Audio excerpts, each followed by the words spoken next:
tôt quand on compare aux dernières campagnes. On se souvient des affrontements historiques de la droite entre Chirac et Édouard Balladur. Enfin, Jacques Chirac et Édouard Balladur, entre Jean-François Copé et François Fillon, ou entre Nicolas Sarkozy et François Fillon notamment. On se souvient d'une grande phrase, c'est qui imaginez-vous le général de Gaulle mis en examen. Donc cette fois-ci, il n'y a pas eu de petites phrases, il n'y a pas eu d'attaque personnelle entre les deux candidats. Et pourtant, il y aurait pu en avoir dans la mesure où ils ont des programmes politiques qui sont très proches. Ils devaient se distinguer sur la stratégie politique, sur l'incarnation et donc aussi sur la personnalité. Et pourtant, il n'y a pas eu d'attaque directe. Je pense que le fait qu'il n'y ait pas eu de débat direct entre les deux a aidé. Et puis le fait qu'il y ait un grand favori aussi a aidé autrement. Donc la question qui se pose maintenant, c'est comment ils vont faire pour se départager, notamment sur quelle stratégie. Et je pense que c'est ça le point. Ils ont la même ligne politique et ils vont se départager sur deux choses. L'incarnation, c'est ce que dit Bruno Retailleau, et Laurent Wauquiez, lui, mise plutôt sur un débat notamment porté sur la stratégie. Est-ce qu'il faut plutôt aller au bloc central pour supplanter le macronisme, ou est-ce qu'il faut proposer un projet de rupture à Emmanuel Macron? C'est ce que propose Laurent Wauquiez. Antoine Comte, une campagne assez calme. On avait posé la question au début de la campagne. Je vous ai dit que Bruno Retailleau gagnait entre 65 et 75%. Et là, maintenant, il y a beaucoup de signaux qui montrent que Laurent Wauquiez est en train de rattraper l'écart. Le premier signal, pour moi, qui est le plus important et qui est le plus symbolisateur, c'est qu'il y a 2 mois, c'est lancé une campagne d'adhésion et le nombre d'adhérents a triplé. C'est-à-dire que le corps électoral, parce qu'il faut le rappeler, ce sont les adhérents LR qui votent. Le corps électoral a profondément changé, avec un chiffre qui est marquant.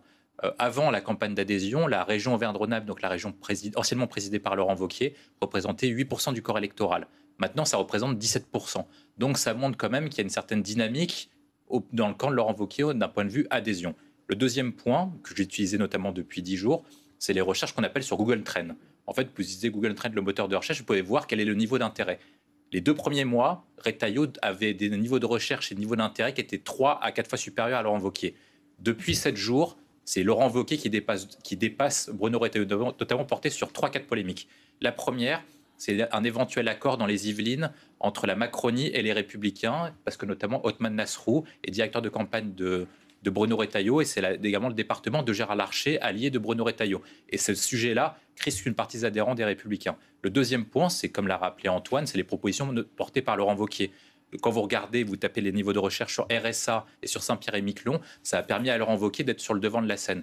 Et après, le troisième point, c'est qu'en fait, il y a une répartition des cartes électorales. Les endroits où Bruno Retailleau est censé être fort, c'est là où il n'y a pas beaucoup d'adhérents à LR, comme par exemple la région des Hauts-de-France qui va facilement voter pour Bruno Retailleau. Il y a uniquement 4000 adhérents à LR, donc là, ça pèse pas lourd. Et donc, je pense que tous ces signaux-là montrent que Laurent Wauquiez rattrape. Mais si vous posez la question qui est favori, c'est plutôt Bruno Retailleau, mais que ça se resserre dans les derniers mètres. Antoine, votre... Vous avez une question, une question d'ego pour les deux.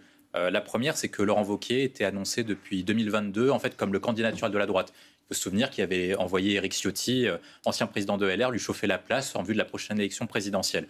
Finalement, Éric Ciotti a fait un autre choix qui est allé contre le choix de Laurent Wauquiez. Et puis un autre point qui est également défendu par Laurent Wauquiez, en tout cas je crois que c'est sa femme qui avait dit ça, elle avait dit qu'ils avaient convenu d'un accord avec Bruno Retailleau pour que Laurent Wauquiez soit le prochain candidat en 2027. Donc il y a un peu un jeu de trahison en disant, un peu comme entre Chirac et Balladur, en disant tu pars au gouvernement, moi je reste au parti, je prépare la présidentielle, et il y en a un qui s'estime trahi. De l'autre côté, Bruno Retailleau a une autre opinion. Il dit qu'il est ministre de l'Intérieur, que l'enquête d'opinion à la fois sur sa popularité et sur les intentions de vote sont bien supérieures que celles de Laurent Wauquiez, et que s'il veut que la droite ait une chance, il vaut mieux l'envoyer lui, évidemment, à l'élection présidentielle, plutôt que son concurrent. Donc il y a un choix qui est porté, notamment sur les questions d'ambition personnelle et de qui a le plus de chances de gagner ou pas. Il y a un autre point aussi qui est posé, c'est une question aussi stratégique, parce que les deux n'ont pas du tout la même stratégie. Ça veut dire que Laurent Wauquiez le dit très clairement, et ça pose des problèmes notamment au sein de la Macronie, c'est que lui propose une rupture avec Emmanuel Macron, c'est-à-dire qu'il veut aller récupérer les électeurs et de Marine Le Pen et d'Éric Zemmour. Alors que Bruno Retailleau, lorsque vous regardez sa stratégie, c'est plutôt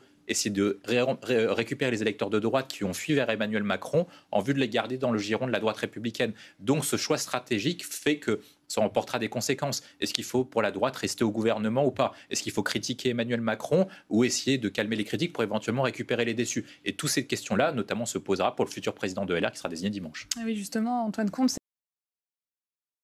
se déplacer aux urnes pour une présidence de parti. Oui, mais malgré tout, il y a des bons points et des mauvais points. La difficulté, c'est qu'évidemment, le corps électoral est très restreint. Vous adressez pas à 40 millions d'électeurs, vous adressez à 120 000 adhérents. Donc, forcément, c'est beaucoup plus compliqué parce qu'en fait, parfois, vous allez faire des réunions, je pense, dans les petits départements, où vous allez croiser 100, 150 militants au maximum. Donc ça, c'est une première difficulté. Et je pense que la deuxième difficulté qu'ont l'ensemble des candidats, c'est qu'il faut quand même toucher l'ensemble des militants. Or, de ce qui se dit à peu près, c'est que les militants sont quand même très âgés, avec une médiane d'âge qu'on m'a donnée de 70 ans. C'est-à-dire que plus de la moitié des militants ont plus de 70 ans. Ce qui fait que les gens ne se déplacent pas trop et en plus ne viennent pas trop dans les réunions publiques. C'est la grande difficulté qu'ont les deux candidats. Malgré tout, ce qu'on peut quand même noter, c'est que les adhésions ont augmenté, donc il y a un panel électoral qui est beaucoup plus important que prévu, et ce qui fait qu'éventuellement, lorsque vous menez des réunions publiques et lorsque vous êtes également deux personnalités quand même importantes, donc Bruno Retailleau et Laurent Wauquiez, ça engrange plus de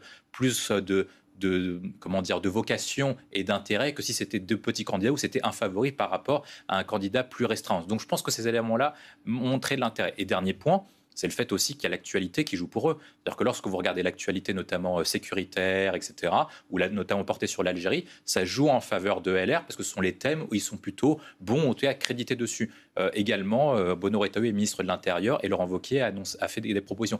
Tous ces points-là font qu'il y a quand même un intérêt. Je pense que le dernier point d'intérêt qui est le plus important est celui-ci, c'est que la plupart des adhérents et la plupart des personnes qui sont plutôt proches de LR vous diront la même chose. Celui qui gagnera la présidence du parti a de grandes chances d'être le prochain candidat à l'élection présidentielle, ce qui fait que cette élection peut-être ne désigne pas uniquement un chef de parti, mais peut-être le prochain représentant de la droite pour 2027. Bruno Retailleau qui a aussi cette casquette de ministre de l'Intérieur, et différence en tout cas sur leur politique. Vous avez une question, une question d'ego pour les deux. La première, c'est que Laurent Wauquiez était annoncé depuis 2022 en fait comme le candidat naturel de la droite. Il faut se souvenir qu'il avait envoyé Éric Ciotti, ancien président de LR, lui chauffer la place en vue de la prochaine élection présidentielle. Finalement, Éric Ciotti a fait un autre choix qui est allé contre le choix de Laurent Wauquiez. Et puis un autre point qui est également défendu par Laurent Wauquiez, en tout cas je crois que c'est sa femme qui avait dit ça, elle avait dit qu'ils avaient convenu d'un accord avec Bruno Retailleau pour que Laurent Wauquiez soit le prochain candidat en 2027. Donc il y a un peu un jeu de trahison en disant, un peu comme entre Chirac et Balladur, en disant tu pars au gouvernement, moi je reste au parti, je prépare la présidentielle, et il y en a un qui s'estime trahi. De l'autre côté, Bruno Retailleau a une autre opinion. Il dit qu'il est ministre de l'Intérieur, que l'enquête d'opinion à la fois sur sa popularité et sur les intentions de vote sont bien supérieures que celles de Laurent Wauquiez, et que s'il veut que la droite ait une chance, il vaut mieux l'envoyer lui, évidemment, à l'élection présidentielle, plutôt que son concurrent. Donc il y a un choix qui est porté, notamment sur les questions d'ambition personnelle et de qui a le plus de chances de gagner ou pas. Il y a un autre point aussi qui est posé, c'est une question aussi stratégique, parce que les deux n'ont pas du tout la même stratégie. Ça veut dire que Laurent Wauquiez le dit très clairement, et ça pose des problèmes notamment au sein de la Macronie, c'est que lui propose une rupture avec Emmanuel Macron, c'est-à-dire qu'il veut aller récupérer les électeurs et de Marine Le Pen et d'Éric Zemmour. Alors que Bruno Retailleau, lorsque vous regardez sa stratégie, c'est plutôt essayer de récupérer les électeurs de droite qui ont fui vers Emmanuel Macron en vue de les garder dans le giron de la droite républicaine. Donc ce choix stratégique fait que ça emportera des conséquences. Est-ce qu'il faut pour la droite rester au gouvernement ou pas? Est-ce qu'il faut critiquer Emmanuel Macron ou essayer de calmer les critiques pour éventuellement récupérer les déçus? Et toutes ces questions-là, notamment, se posera pour le futur président de LR qui sera désigné dimanche. Ah oui, justement, Antoine Comte, cette question